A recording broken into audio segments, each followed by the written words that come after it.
สวัสดีท่านผู้ชมที่ฮักแพงนำท่านผู้ชมมาติดตามข่าวกีฬาห้องรัฐมนตรีกระทรวงศึกษาธิการและกีฬาเน้นให้คณะนักกีฬากอล์ฟลาวยกสูงจิตใจชาติสร้างผลงานพ้นเด่นในซีเกมครั้งที่ 33ในท้ายที่ผ่านมาท่านกิ่งมโนพรหมมหาไสยห้องรัฐมนตรีกระทรวงศึกษาธิการและกีฬาห้องประธานคณะกรรมการโอลิมปิกแห่งชาติลาวได้ให้เกียรติพบปะโอลมกับคณะนำคู่ฝึกและนักกีฬากอล์ฟสุดจะเข้าร่วมซีเกมครั้งที่ 33 ที่ประเทศไทย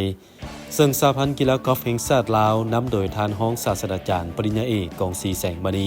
ประธานสหพันธ์พร้อมด้วยคณะบริหารงานผู้ฝึกนักกีฬาและผู้ปกครองนักกีฬาเข้าร่วมท่านรองศาสตราจารย์ปริญญาเอกกองศรีแสงมณีได้รายงานให้รู้ว่านักกีฬากอล์ฟทีมชาติลาวสุดนี้ภายหลังสำเร็จการคัดเลือกถึง3ครั้งก็ได้ทำการฝึกซ้อมมาหลายกว่า1เดือนมาฮอดปัจจุบันแม้มีความพร้อมแล้วทางด้านกำลังกายและกำลังใจตลอดฮอดวัตถุอุปกรณ์นอกจากนี้ก็ยังสามารถเลือกได้นักเรียนนักศึกษาที่เรียนกีฬากอล์ฟเฉพาะอีก4คนที่มาจากต่างประเทศในนั้นมีลูกหลานของชาวแขวงเชียงขวางเป็นหญิง3คนและลูกหลานชาวแขวงขมวนประเภทชาย1คนสมทบกับนักกีฬาที่ฝึกซ้อมอยู่ลาวซึ่งได้ออกเดินทางไปประเทศไทยวันที่6ธันวาคมผ่านมาทางคณะนำแม้นเดินทางไปติดตามการเคลื่อนไหวแข่งขันวันที่8ธันวาคมนี้ตั้งเป้าจะพยายามสู่สนสร้างผลงานให้ดีที่สุดและมีสถิติดีกว่าครั้งผ่านมา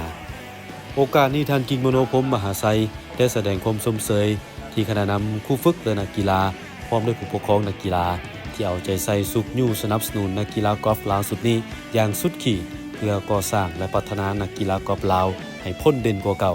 และจงพร้อมกันสืบต่อสุกยู่และฝึกฝนหล่อหลอมอย่างบ่หยุดยั้งเพื่อกลายเป็นนักกีฬาที่มีคุณภาพและพ้นเด่นในเวทีสากล